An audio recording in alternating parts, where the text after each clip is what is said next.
Welcome back to Reading Between the Lines. This is episode 16. I have with me Michael Huo, all the way from Shanghai, China. He's the founder and the CEO of Metaverse. It's great to have you with us, Michael. Whoa, Tom, great to see you. Absolutely. Wow, amazing. Absolutely. Yeah. Absolutely, Michael. Michael, why don't you give us a brief introduction for the people that don't know you? Hey, friends, from Metaverse Street Journal. This is Michael, Michael Huo. I was born in Pingyao. I have spent 19 years in this little town in north of China. It's a little town of traditional Chinese buildings. So we track a lot of people there, including a lot of foreigners. We call foreigners. And my first part-time job was a little tourist guide for those foreigners to guide them around because they are so different and they have different open-minded opinions and they have a lot of influence on me.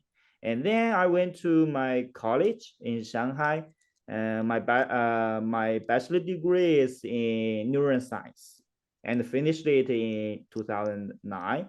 That's the third best university in China. And then after that, I spent 2 years to build a startup with my professor for the financial risk management. Mm, during that time, I find my interest in finance and economics. So I went back to school to study economics in Fudan University, and also went to the New York University to achieve the master degree in economics. After that, I do research in Stern Business School as a scientist in derivatives. Also, as a part-time job, I host Airbnbs, several bunch of apartments in Manhattan. So that's the first stuff I was doing, and then since 2018, I began to build a startup of myself. Right. Absolutely. Michael, let me ask you this thing, right? So you've lived in Pingyao, now you live in Shanghai, and I presume you have seen the boom years of China, right, and the growth years of China. Um, as today we're looking at both the Web3 technology, the metaverse technology, and the NFT technology. As a person that draws comparison to the culture of Shanghai, which is a bigger metropolitan city, and a city like Pingyao, what are the differences when you see the mindset of the youth that are working in technology, right? So if you compare Shanghai versus you compare Pingyao, uh, how popular is the NFT or Web3 or metaverse technology in Pingyao as compared to Shanghai? Mm, uh, there is a huge difference between how people can perceive the virtual world stuff. But when you look back, let me tell you a little story. In 2000, I can remember clearly 2001. That's 21 years ago, right? And that was I just graduated from my middle school, and I lead my younger brother. Together, we went to the capital of China, Beijing, Right. and we were having a large bag, bag, and then we need to repair it. And the guy who is repairing the bag, he is using a phone, cell phone, small, I think, old style Nokia.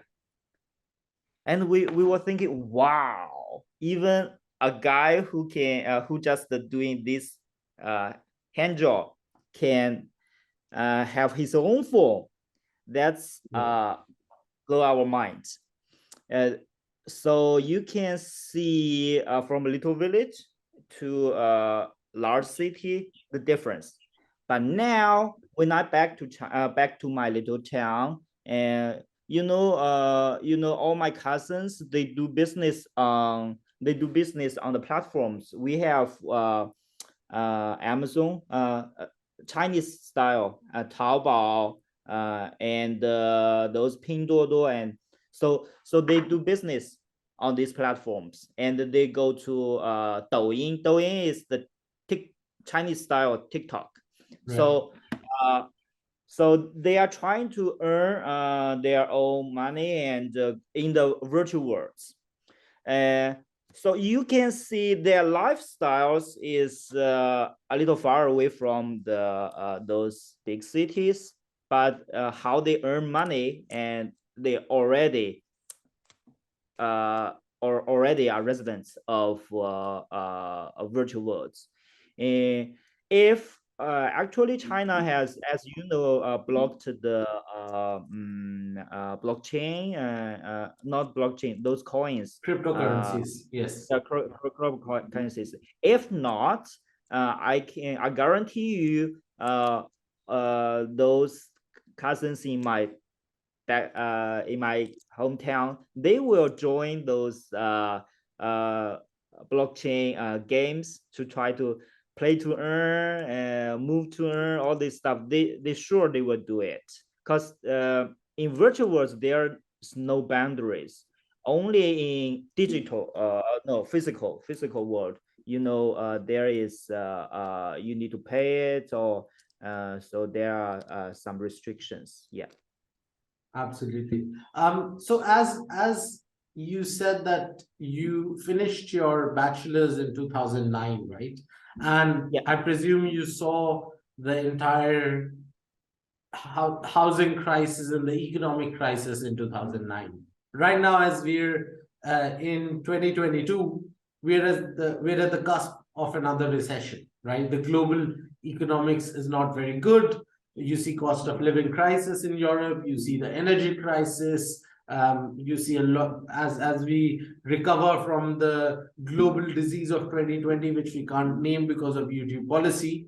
As we always as we see, the economics is not very good. So as you see that, what do you think is going to be the impact on the NFT space, the metaverse space, and the Web3 space? Okay, so there is one thing, I remember there's a guy, let me give you the name later. So he wrote an article called "It's Time to Build." And the thing he's talking about is when there is crisis and a lot of industries just crack down, and there is ashes there, and people don't have hope and faith, and it is the best time to rebuild the world, to cause human capital, human capital. There are lots of human capitals there, and also the competition is low. That's the best time to build. That's the first idea. The second one is nowadays we can see the technology. Technology is, as you mentioned, is changing a lot, especially those, for example, those virtual stuff, blockchain, and also how is it, cloud streaming. So we have cloud gaming stuff, and also the game, a lot of game engines, more easier to use for people, and also recently AI generated contents, all those stuff that coming. So they all are, we can say, we call them how is it, infrastructures are more ready for people to go virtual world. And in the virtual world, we then, just because we have those infrastructures ready, so we can enjoy more different and revolutionary experiences. So that's the basic how we say the basic thing. Gist of things. Yes, Yeah, absolutely. yeah, right. And they based on that, we can see whether this world can be better. So you just go to find to whether this industry there is what we can build for the world. Yeah. Absolutely. So Michael, let me ask you this thing, right? You're building a metaverse game called Metaverse. What is Metaverse? Okay, Metaverse. First we build it for kids. That's the first thing. We build a universe for the kids globally. And the major problem we tackle is we see, there is a lot of hatred now in the world between different countries and different culture, different religion beliefs, and we don't want that, right? We want them from childhood. They begin to know, okay, we as a human being, we are a whole, and we need to not to fight between each other. Rather, they should okay, we make the world better. So that's the basic problem I'm trying to tackle. And then you see you need love, faith, and first you need to let them know each other, right? So it seems we are building. You can think that we are building roads and bridges between kids, their minds and their souls. So that's the problem we tackle. So we build a metaverse and to connect the kids and help them to build friendship and love and collaboration, mindset, all those stuff. And how can you do that? The best thing is games. Human beings, when they play games, they will be friends much more faster. So we build these metaverse, we build little games to facilitate those kids to get to know each other more faster and yeah, build that kind of friendship. For example, Dan, you are interviewing me, and it should be structured, right? But if our interview, let's say our interview is in how I say room escape stuff, and then you will know Michael's character more better, not just the talk, right? You know how Michael behaves and what in the game. So it's this metaverse is we can call it a metaverse for kids globally, and we have lots of tasks for them to tackle. And in order for them to build friendship and know each other's culture and try to build a better world. So yeah, and we have tech features. Kids can video chat with each other. All kids, they can video chat with each other, and then they have groups, and of course they can battle between groups. But we care about teamwork. They need to collaborate between inside teams, and right, yeah, that's all. Of course, Absolutely. maybe we add more economy systems using the blockchain, but that's only the economic system, just a part of it. Yeah. Absolutely. If you like the video, please hit the like button. If you think what's being discussed is nice and you'd like to join the discussion, please comment below. And if you'd like to stay updated, please subscribe to our channel and hit the bell icon. Thank you. And are you live with Metaverse? Not yet. We plan to do our first test in 6 months. It's around March. During last 4 years, we've been testing, doing. We have done a lot of tests because have kids from countries speak two different languages. It's so hard for them to have fun with each other. So we've been experimenting all the 3 years, 4 years. Yeah. Okay, so when do you plan to go live? Next March. Next. The first demo. Because we have tested already, but we want more of perfection. So next March it will be should launch the first one, and welcome for the waiting list. First waiting list. Absolutely. Let me ask you this question. So Metaverse, is it going to be a play to earn game? We'd rather say we create to earn. So we hope kids can create some create stuff to earn. So are these 3D items that they're creating?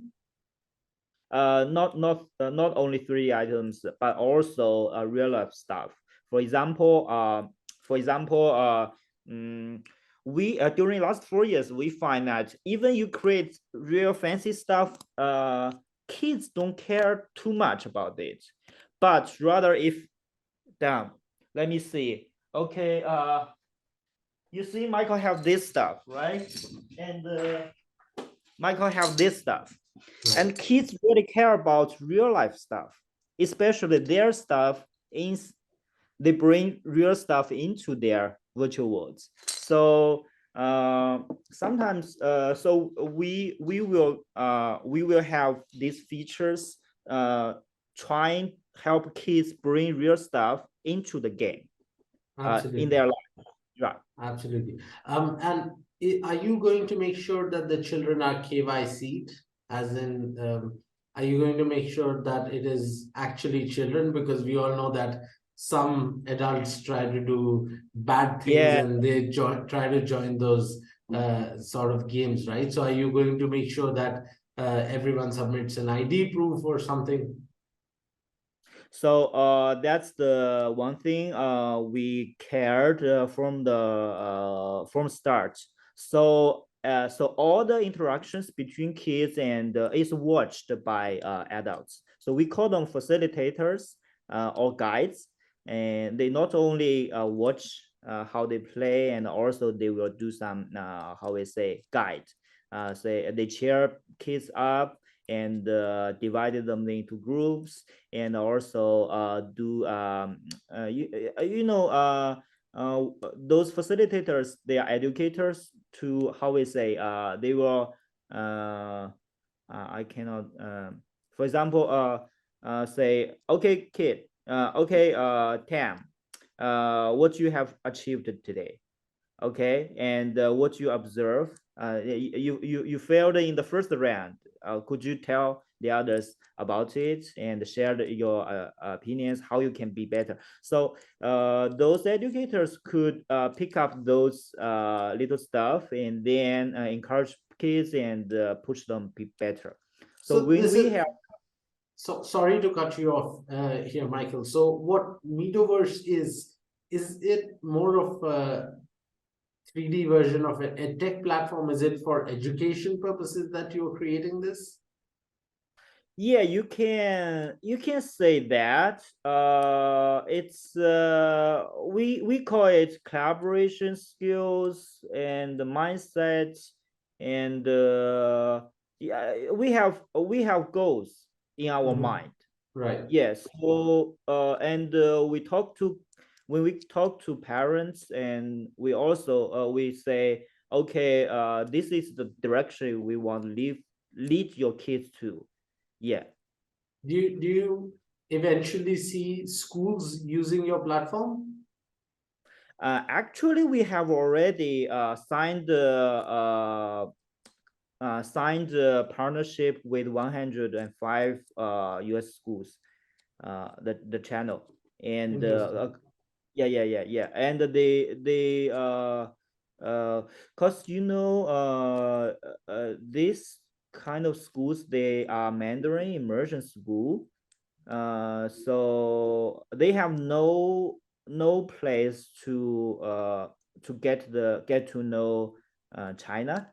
And Absolutely. so yeah, but it doesn't matter whether it's Chinese or US. It can be any two countries, any two between two countries, kids from two Absolutely. countries. Yeah, So let me ask you this. Is this game primarily based for Chinese audience or is it for a global audience? global. Right, right. Cause a lot of I have a lot of interest from Southeast Asia countries, and also Europe. Uh, for example, we have Belgian families. They are urging us to connect, get connected to kids from the US.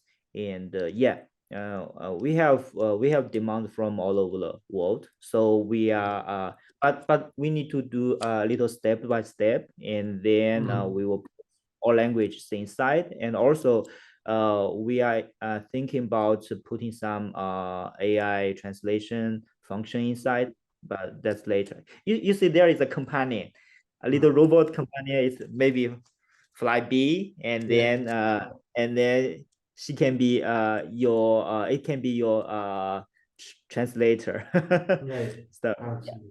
So, right. Metaverse, as we talk about Metaverse, right? Will it be accessible using mobile devices, laptops, AR devices, or VR devices?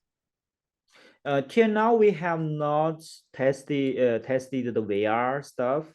Uh, but I love VR, but till now we will do that later. Now it's on the browser, and then laptop, and apps in the phones.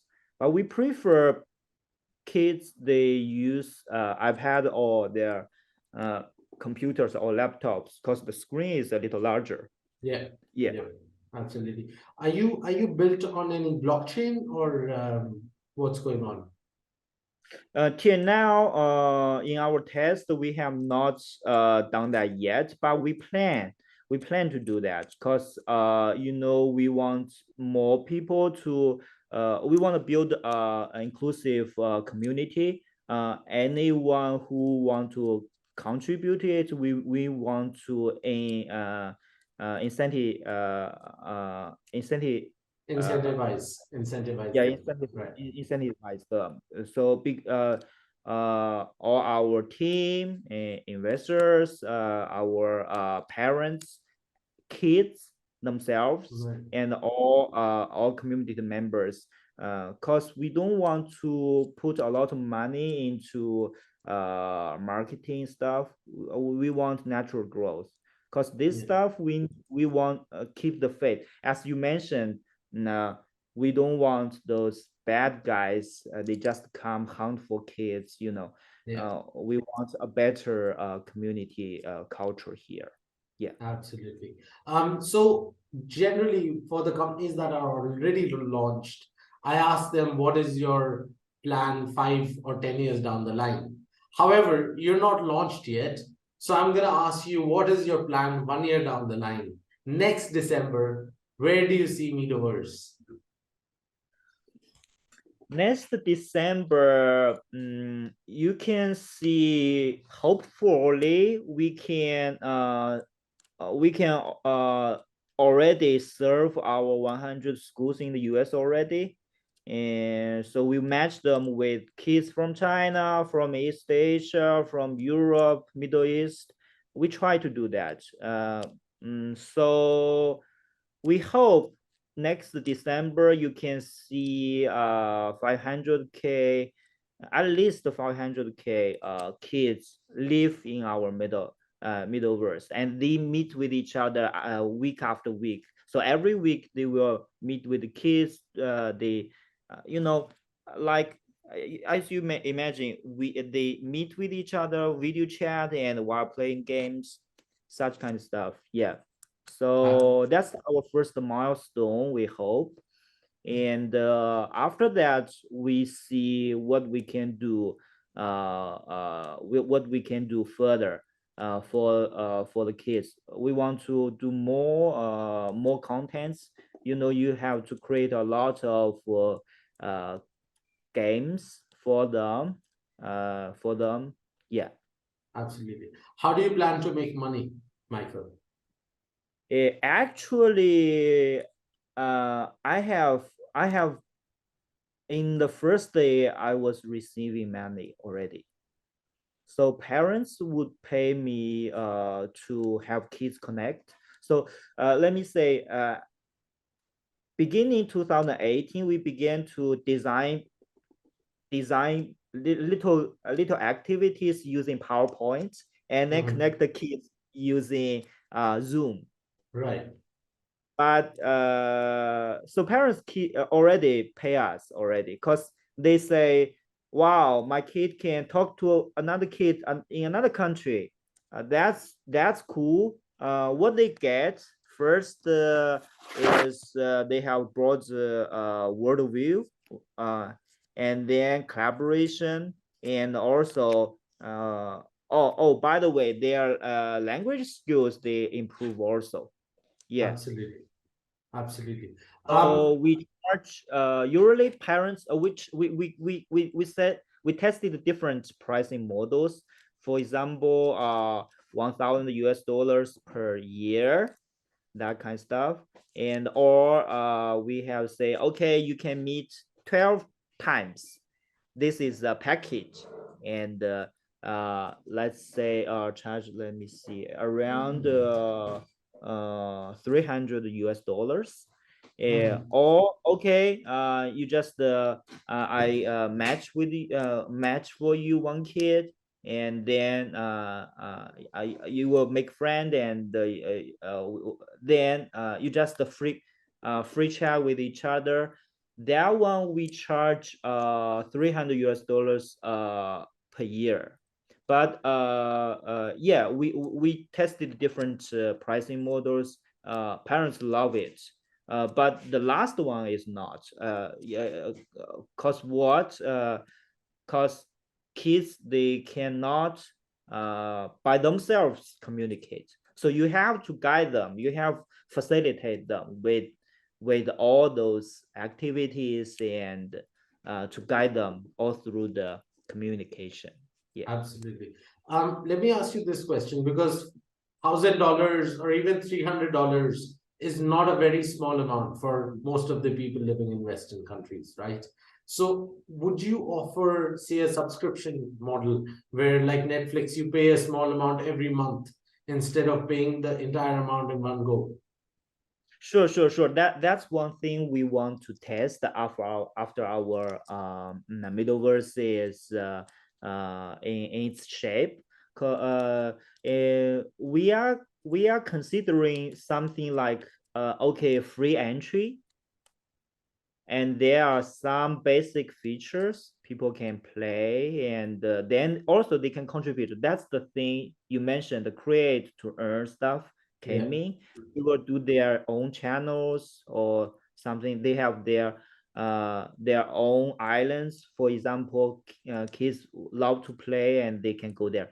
And then we have and then add-ons, special games. It's like going to recreation museum parks. Yeah. Yeah, absolutely. If you like the video, please hit the like button. If you think what's being discussed is nice and you'd like to join the discussion, please comment below. And if you'd like to stay updated, please subscribe to our channel and hit the bell icon. Thank you. Well, Michael, I hope when you launch in March, you let us know, and we'd love to have you back when your first beta version of Metaverse is launched. We'd love to have you back on the Metaverse Street Journal. However, let's move on to the next section of the interview. And I just wanted to understand, so as people are looking at Metaverse, right? Especially when you're looking from both the US and the China perspective.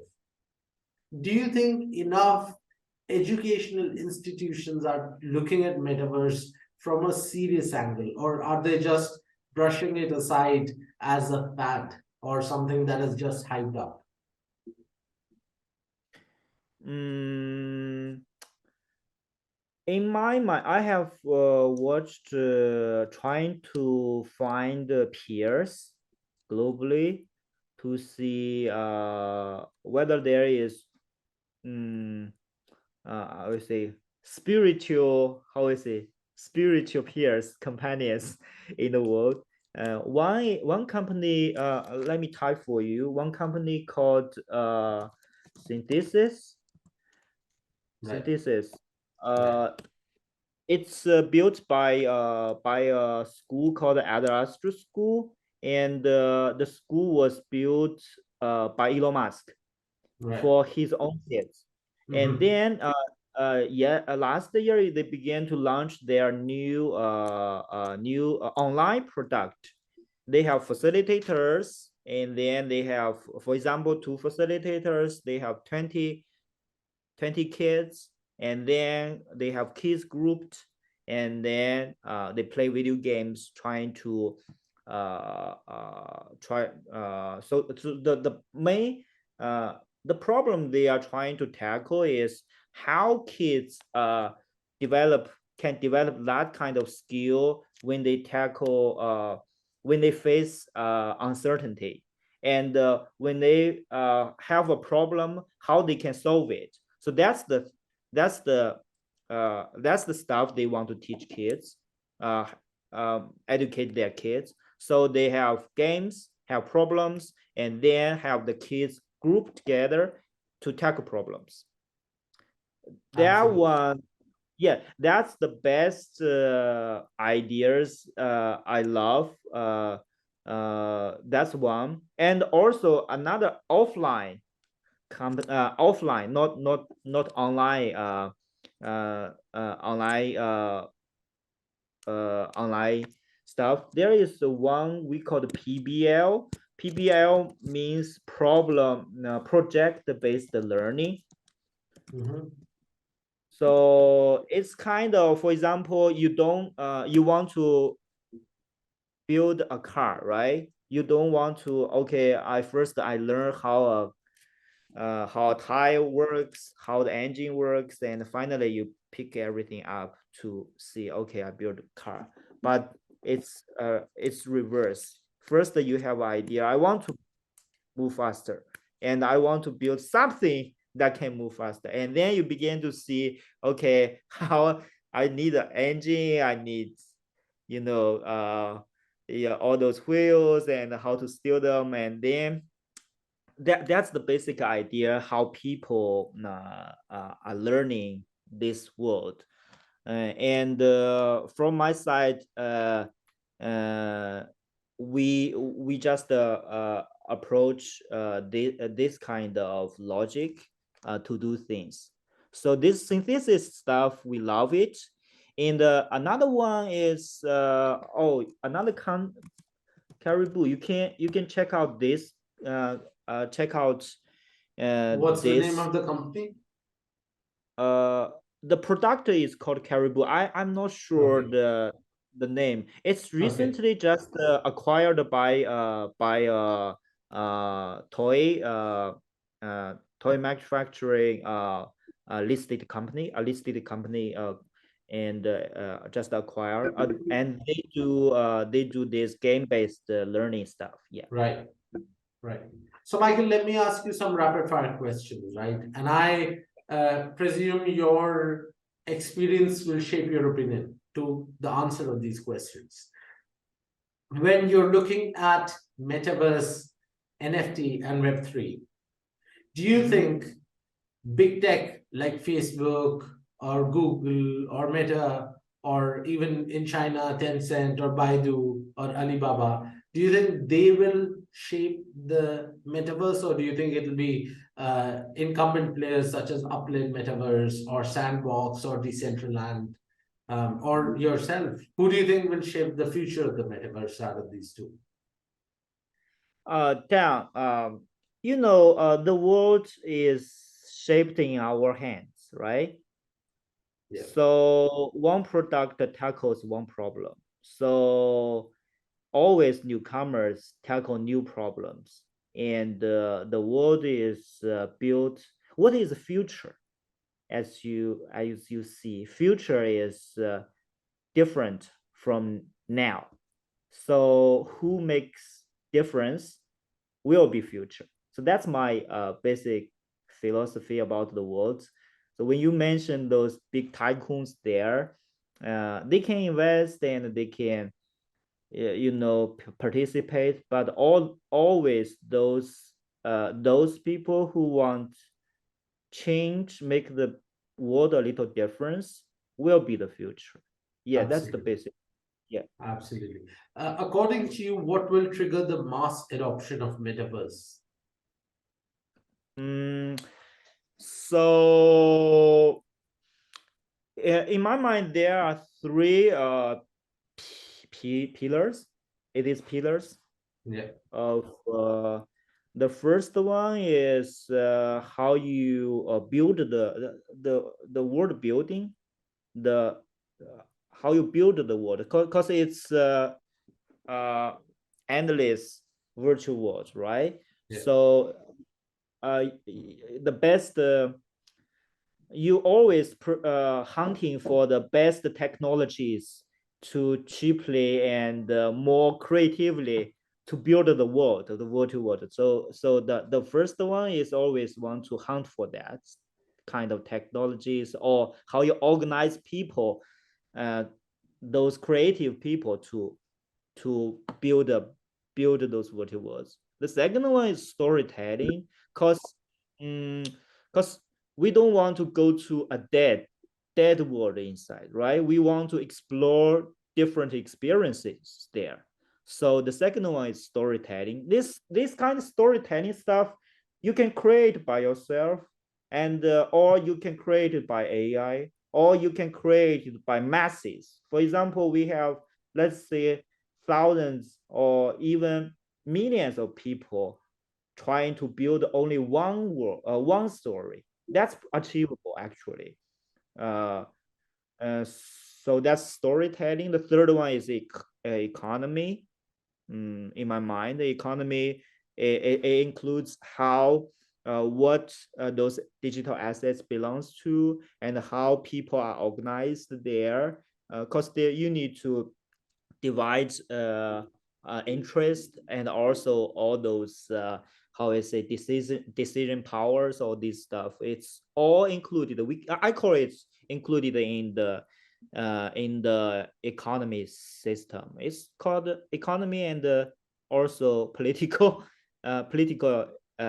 system. Yeah. So in my mind, that's three stuff I care a lot. Yeah.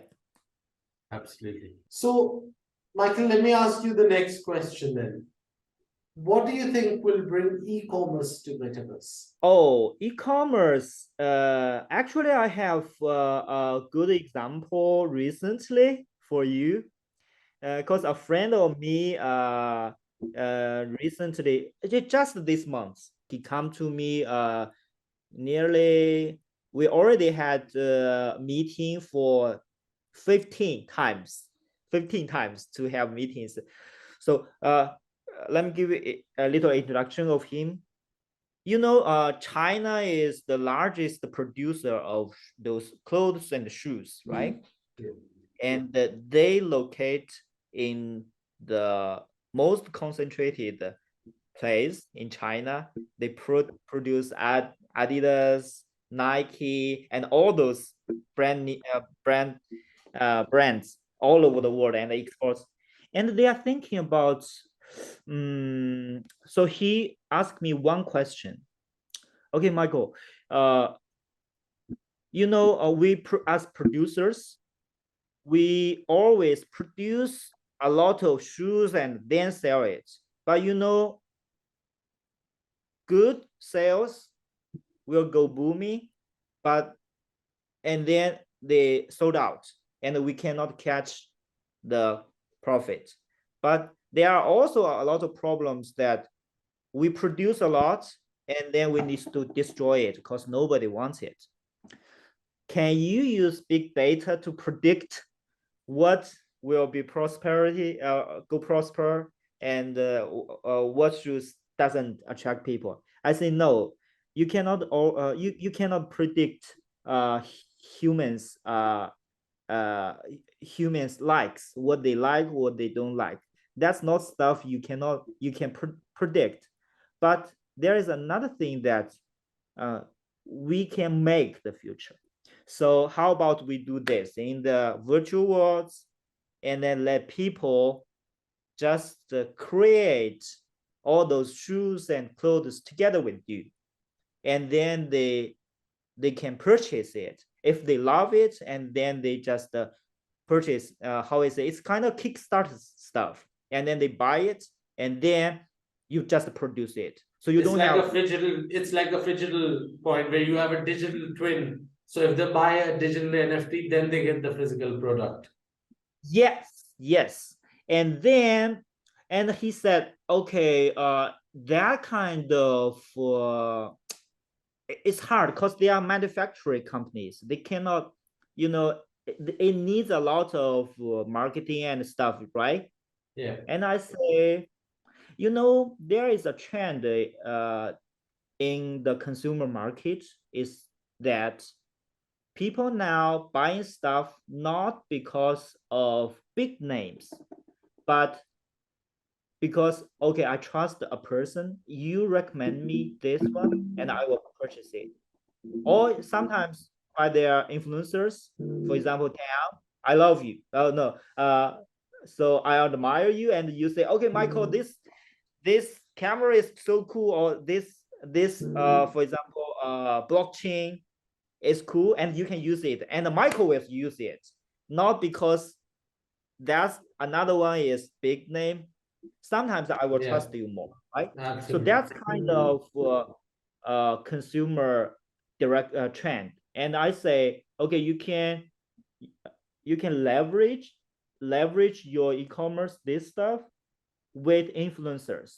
So influencers, they co-create with their fans. Absolutely. Together.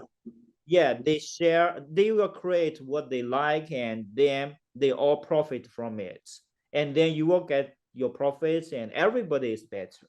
Yeah, And absolutely. no waste, and then they will predict the trend more better because they are decentralized, the interest collected. Definitely. So Absolutely. that's one thing I'm one thing that's cool. Yeah, another Yeah. story. You know, in south of China, there is Shenzhen and Dongguan, and they are they also produce a lot of stuff, and then exports outside China. And one guy, he is his father has a factory, lights. How is it? Do you know the lights? LED lights, laser lights. Electric lights. So Right.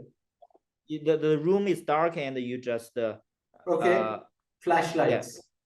Flashlights. Yeah, flashlights. Right. And then and they do exports to Europe, to Middle East, and to US. And but you know, it's not they just produce it for companies, right? Large big companies. And but you know, the sales is down during these years, and they're uh so now he's 3 years ago, now he is in charge of the factory to take the charge from his father. Yeah. And then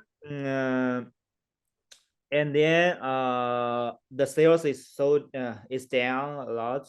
And then he said, okay, why not I find more different markets there. So he went to Middle East, he rented a car and then a van, and then put all his flashlights in his car, and then he drive.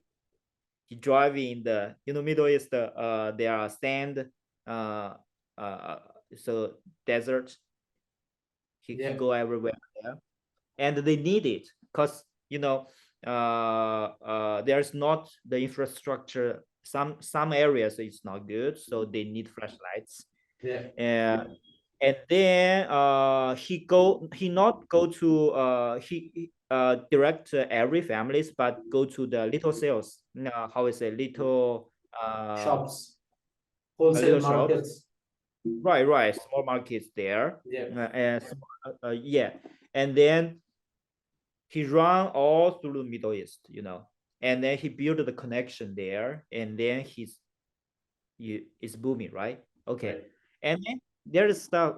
Recently, he asked me a question.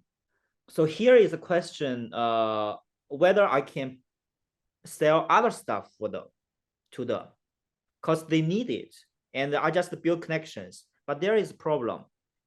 The trust before is built on persons, because you know me.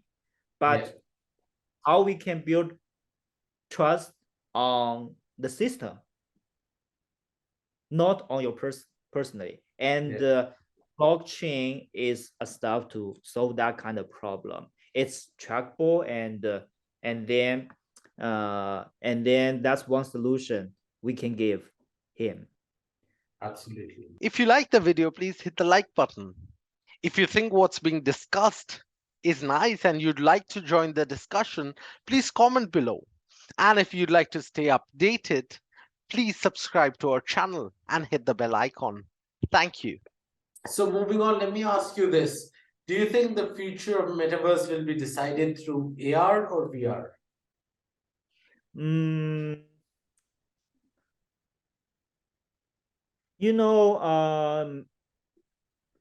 Metaverse should be supported by a large community, right?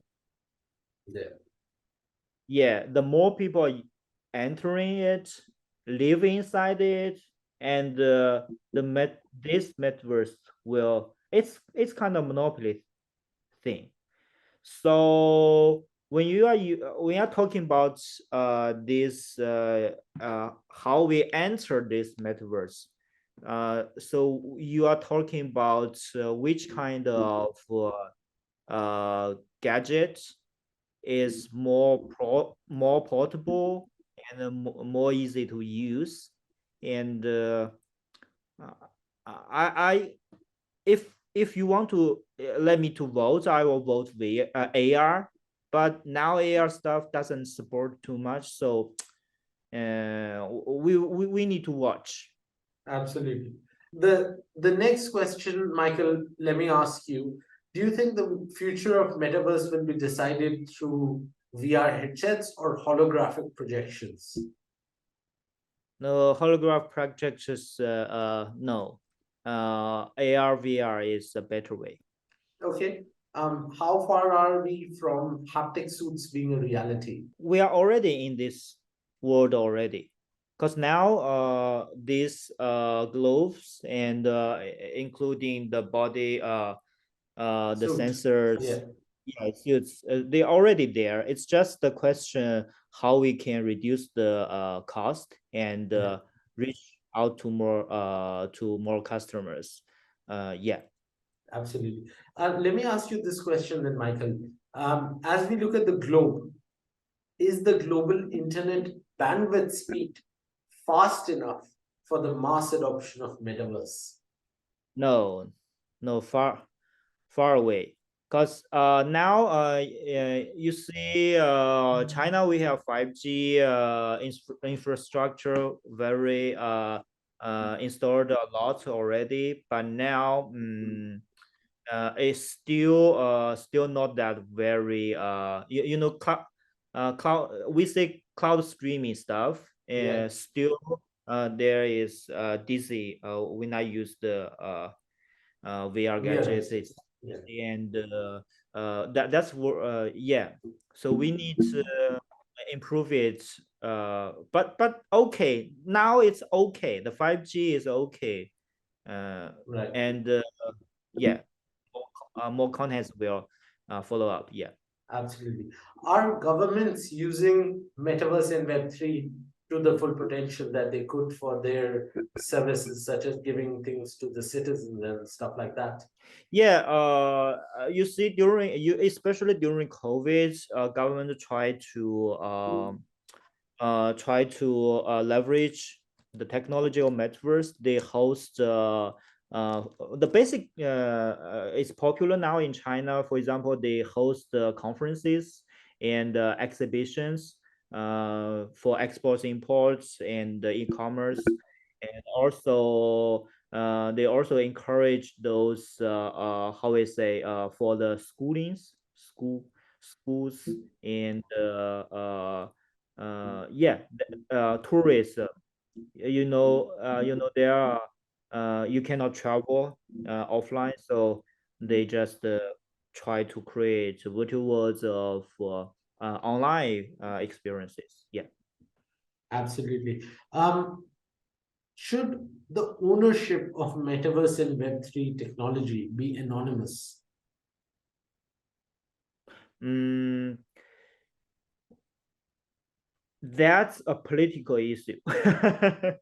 you know, mm, uh, One of the reason it's monitored not only in China. China is so restricted, but all over the world now governments try to restrict it, try to how is it monitor it. In the US and Singapore, you can see there are restrictions coming out.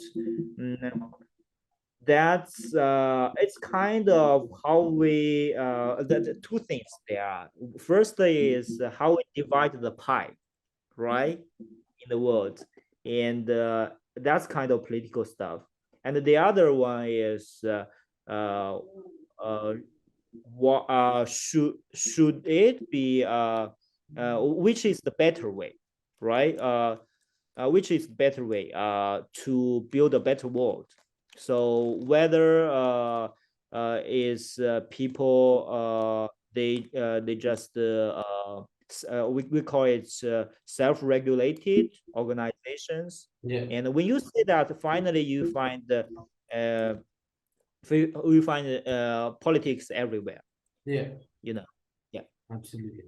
Um, so let me ask you this question, Michael.